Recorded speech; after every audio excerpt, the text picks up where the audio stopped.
There were no countries in Africa before colonization. There was states led by respected traditional leaders. Each state had its own language is equally respected. We were Christians but worshipping God in our own African way. We were not educated but we lived a natural quality life of our choice. Polygamy was our characteristics and identity as we biblically wanted to multiply. We had glorified and dignified traditional weddings that were merely divorced. Our skin color wasn't black but chocolate brown. We didn't use money but lived healthy and fairly on barter trade. We didn't have hospitals but we had our own traditional doctors. There was love, peace and harmony amongst us. There was no hunger, poverty, corruption, fraud, murder and hate. A neighbor was treated like a family, not a foreigner or an alien. Africa was partitioned by non-Africans in the absence of African leaders. We got colonized and our resources were looted to develop non-African countries. We were pushed to arid and infertile lands infected with tsetse flies and mosquitoes. Our skin color was tanned black and linked to evil. We were called barbaric blacks, baboons, monkeys and kafirs in our homeland.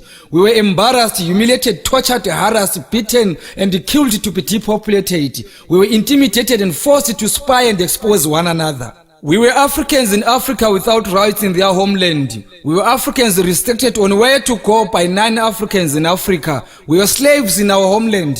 Our forefathers stood up and fought. We won and got back Africa to us. We called it independence, democracy and freedom. African independence didn't come alone. HIV mounted on us. Poverty heavily came on us. Unemployment fell on us. Chaos blossomed to us. Cancer carried away our lives.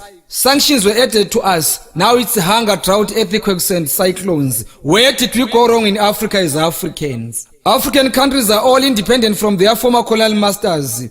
Where are the fruits of independence, if I may ask? We now worship God in a non-African way. We are no longer polygamists, we are lesbians and gays. Sodom and Gomorrah was brought to us in Africa by non-Africans. African identity has been suppressed and diluted, polluted and converted. We Africans support non-African football clubs more than our own African teams. English, Portuguese, Spanish and French are our official languages at the expense of our own Bantu languages. We collectively fought together as Africans during our liberation struggle. We were not using visas, passports, emergency traveling documents, permits and asylums. What happened to our unity and togetherness? An African needs a passport and sometimes a visa to visit an African country. An African is annually given 90 days of staying in an African country. An African needs a certain amount of money to be granted permission to visit an African country. An African needs a study permit to start in Africa. An African needs a residential permit or an asylum to stay in Africa. An African needs a work permit to work in Africa. African speaks non-African languages more than their own African languages. Africans are called refugees in Africa while non-Africans are called tourists. Africans are called poachers in Africa while non-Africans are called professional hunters. Products manufactured from African products are unaffordable to Africans. Is this what we call independence in Africa? Why are Africans beggars while we have flora and fauna? Why do Africans need non-Africans to solve their own African problems? How many Africans have solved non-African problems? How many African leaders have sensitive posts like security in United Nations, and why? Is SADC and OAU helpful to Africans or is a toothless bulldog? Why do Africans hate one another? Why are Africans herbs rejected to cure Africans while non-Africans tablets cure Africans? Why are late African men called demons while their surnames are still in use? Our own traditional healers are now evil. Our own traditional leaders are politicians as puppets. Our traditional herbs are no longer important but useless. Who own businesses in Africa? Who owns land in Africa? Who are investors in Africa? Who is controlling African economy? Why are Africans still living in squatter camps in Africa? Why are Africans migrating to 9 African countries? Why are some African countries sanctioned? Who killed Gaddafi and why was he brutally killed? How far has Libyan economy improved after Gaddafi's brutal assassination? Where is African independence?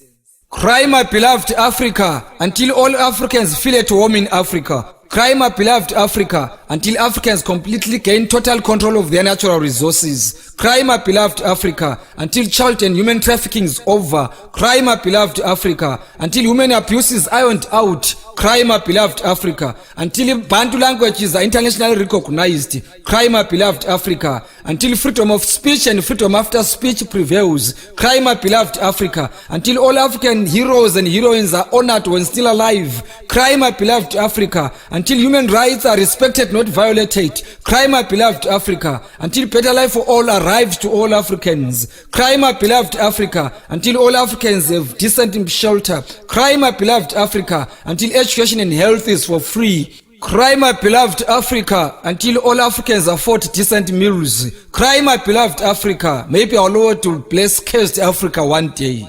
I'm not an African politician, but an African patriotic poet. I'm a patriotic African ambassador through poetry. My message to Africans remains very clear and loud. My message to Africans remains poetic, not political. I'm not against non-Africans, but I advocate for African unity and peace. I won't keep quiet until all Africans wake up, smell coffee, and get united. I am Obert Dube.